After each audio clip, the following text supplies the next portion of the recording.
دعوت و تبلیغ کا کام کرنے کے لیے، قرآن و سنت کی تعلیمات لوگوں تک پہنچانے کے لیے ایک جماعت ہونی چاہیے جو آرگنائز طریقے سے یہ کام کرے. لیکن اس جماعت کا یہ کام نہیں ہونا چاہیے جو ہماری جماعت میں آ گیا وہ ہدایت پہ ہے، جو چھوڑ دے وہ گمراہ ہو گیا. باقی ہماری جو مذہبی جماعتوں نے اس آیت کا غلط رزلٹ نکالا اور اپنے جماعت کے امیر کی بیعت کو واجب قرار دے دیا. بسم اللہ الرحمن الرحیم. السلام علیکم. جی دوستو، آپ نے دیکھا اور سنا کہ قرآن پاک کی آیت سے لوگوں نے یہ ثابت کرنے کی کوشش کی کہ جماعتیں بنانی چاہیے، تو لوگوں نے جماعتیں بنانی شروع کر دیں، اور اس میں انہوں نے یہ کہا کہ جو ہماری جماعت میں آ گیا وہ ہدایت پر ہے، جو ہماری جماعت میں نہیں وہ ہدایت پر نہیں ہے. اور پھر انہوں نے یہ کہا کہ ہمارے امیر کی بیعت کرنا واجب ہے. الامان والحفیظ یہ کوئی بھی نہیں کہتا. جتنی بھی جماعتیں وہ یہ نہیں کہتے کہ جناب اگر کوئی ہماری جماعت میں آ گیا تو ہدایت پر ہے، اگر ہماری جماعت میں نہیں ہے تو ہدایت پر نہیں ہے. آپ لے لیں دعوت اسلامی کو، وہ یہ نہیں کہتے کہ جناب جو دعوت اسلامی میں آ گیا وہ ہدایت پر ہے، جو دعوت اسلامی میں نہیں وہ ہدایت پر نہیں ہے. وہ تو یہ نہیں کہتے. اسی طرح جتنی بھی جماعتیں وہ یہ نہیں کہتی. پتہ نہیں مرزا صاحب کو کس نے یہ گھٹی دی ہے کہ جب یہ پیدا ہوا تھا کسی جھوٹے آدمی نے اس کو کچھ جھوٹا کھلایا تھا کہ ہر بات پہ اس نے جھوٹ بولنا ہوتا ہے اور فرقہ واریت کو ہوا دینی ہوتی ہے. ہم نے اس کے 100 جھوٹ دکھائے ہیں، اس کے علاوہ ہم نے اس کی کلا بازیاں دکھائیں، اپنے آپ کو جھوٹا کیسے کرتا ہے. اور کسی بندے نے آج تک یہ نہیں کہا کہ بیعت کرنا واجب ہے. یہ خواہ مخواہ جھوٹ پھیلاتا ہے اور فرقہ واریت کو ہوا دیتا ہے. نعرہ تو یہ لگاتا ہے کہ میرا کوئی فرقہ نہیں ہے، لیکن سب سے زیادہ فرقہ واریت یہ کرتا ہے. قرآن پاک کی آپ تفسیر پڑھا رہے ہیں، اس میں آپ فرقہ واریت کر رہے ہیں، جماعتوں کے پر جھوٹ بول رہے ہیں، اور بیعت پر ایسی بات کر رہے ہیں جو کوئی بھی نہیں کہتا. اپنے ماننے والوں کو کس طرح یہ گمراہ کر رہا ہے. بیعت لینا یہ کسی کے نزدیک بھی فرض واجب نہیں ہے. جو لیتے ہیں بھی وہ مستحب سمجھتے ہیں کہ ہاں لے لیا تو ٹھیک ہے، نہیں تو کوئی گناہ نہیں ہے. اور ان کے پاس دلائل ہیں. بخاری شریف میں حدیث ہیں، مسلم شریف میں حدیث ہیں، قرآن پاک میں ہے کہ اللہ کے نبی صلی اللہ تعالیٰ علیہ وآلہ وسلم نے بیعت لی ہے، نیکی کے کام پر بیعت لی ہے. بخاری میں حدیث نمبر ہے 57. حضرت جریر بن عبداللہ کہتے ہیں کہ میں نے آپ صلی اللہ تعالیٰ علیہ وآلہ وسلم کی بیعت لی. نماز قائم کرنی ہے، روزہ رکھنا ہے، نیک کام کرنا ہے. اسی طرح ابو داؤد، نسائی، ابن ماجہ میں کثیر تعداد میں احادیث ہے کہ آپ علیہ السلام نے نیکی کے کام پر بیعت لی. تو یہ جو علماء یا فقہا یا پیر حضرات بیعت لیتے ہیں، یہ ان احادیث کو لے کے کہ لوگوں کو قریب کرنا ہے، ان کو نیکی کا حکم دینا ہے، تو وہ بیعت لیتے ہیں. کوئی فرض واجب کوئی بھی نہیں کہتا. اور جہاں آپ صلی اللہ تعالیٰ علیہ وآلہ وسلم نے فرمایا کہ ایک امیر کی آپ نے بیعت کرنی ہے، دوسرا بیعت کے لیے اٹھے تو اس کو قتل کرنا ہے، وہ خلافت کے بارے میں ہے. تو کوئی بھی یہ نہیں کہتا کہ جناب میں خلیفہ ہوں اور میری بیعت کرو. یہ سارا یہ جھوٹ بولتا ہے. اب اس کو جو پکڑا گیا تھا، آپ کے علم میں ہوگا، اس کو جیل بھی جانا پڑا. اس نے ایک جھوٹ بولا تھا، اس جھوٹ پر اس کو جیل جانا پڑا اور جیل کی ہوا کھا کے آیا. پولیس والے اس کو پکڑ کے لے گئے تھے. وہ جھوٹ کیا تھا ذرا دیکھیے. کا امام کوئی نہیں، اس کا امام شیطان ہوتا ہے، اور آپ کا بھی کوئی امام نہیں ہے. امام احمد بریلوی صاحب المتوفی 1340 ہجری نے کتاب لکھی ہے بیت و خلافت، اور انہوں نے اسی سوال کے جواب میں وہ کتاب لکھی. اتنی سی ہے. میرا یوٹیوب پہ کلپ ہے پیری مریدی کی شرعی حیثیت، اس میں نے اس کتاب کا تعارف کروایا تھا.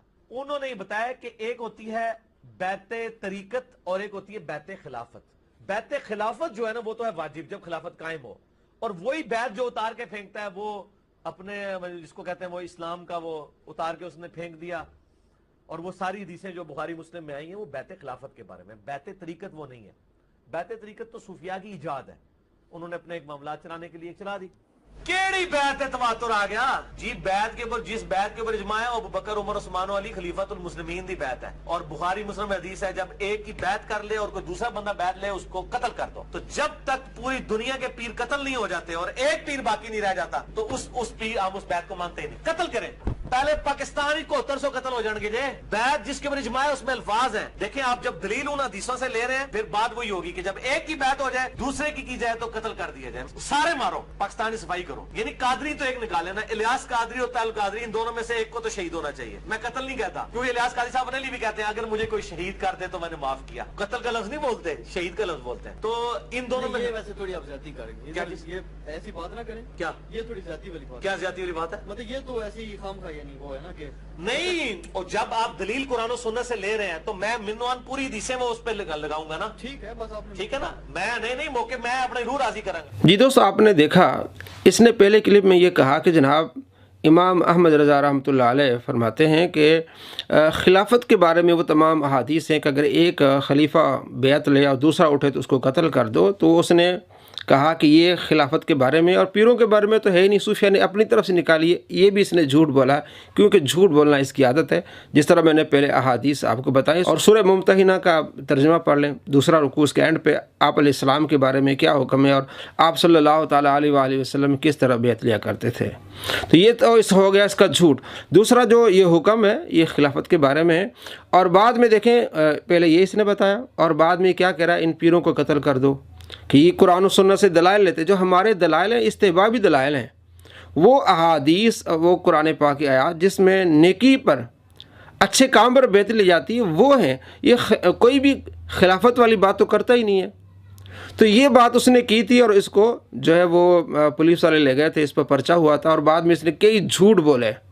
اس پر ہم نے کافی ساری ویڈیوز بنائی تھیں، دوستوں کو دکھایا تھا کہ کس طرح یہ جھوٹ بولا. کہتا میرے ویڈیو کلپ کاٹ کے دکھاتے. جناب آپ کس طرح دھمکی دے رہے ہیں؟ آپ کے سامنے جو بندہ بیٹھا ہوا کہہ رہا ہے ایسی بات نہ کریں. آپ جو ہے وہ قتل اور دہشت گردی پر لوگوں کو ابھار رہے ہیں. تو یہی ہے، آپ دیکھیں یہ قتل پر ابھارتا ہے لوگوں کو، دہشت گردی پر ابھارتا ہے لوگوں کو، فرقہ واریت کرتا ہے. یہ جتنی بھی فرقہ واریت اس کے اندر ہے شاید کسی اور بندے کے اندر نہ ہو. تو آپ کو بتانا مقصود یہ کہ آپ کو گمراہ کر رہا ہے، قرآن پاک کا ترجمہ پڑھ کے گمراہ کر رہا ہے، تفسیر پڑھ کے گمراہ کر رہا ہے، اور لوگوں کو یہ سکھاتا ہے کہ جناب میرا کسی فرقے سے تعلق نہیں. اور سامنے لکھا ہوتا ہے اہل سنت. بھائی آپ اہل سنت فرقے سے آپ تعلق رکھنے کے لیے آپ نے علامت لگائی ہوئی ہے، اور آپ یہ کہہ رہے ہیں کہ میرا کسی فرقے سے تعلق نہیں ہے. فرقہ واریت پہ لعنت، وہ ساری لعنتیں جو آپ خود بھیج رہے ہیں بقول آپ کے وہ آپ پر پڑ رہی ہیں. تو فرقہ واریت آپ کس سے کہتے ہیں؟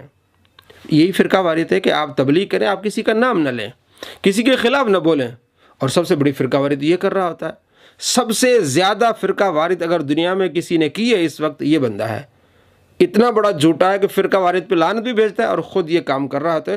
آپ قرآن پاک کی تفسیر پڑھا رہے ہیں اور آپ بیچ میں جھوٹ بول رہے ہیں کہ جناب علی بیعت کو واجب قرار دیتے ہیں، اور یہ کہتے ہیں کہ جو ہماری جماعت میں آ گیا وہ ہدایت پر ہے، جو ہماری جماعت میں نہیں آیا وہ گمراہ ہے.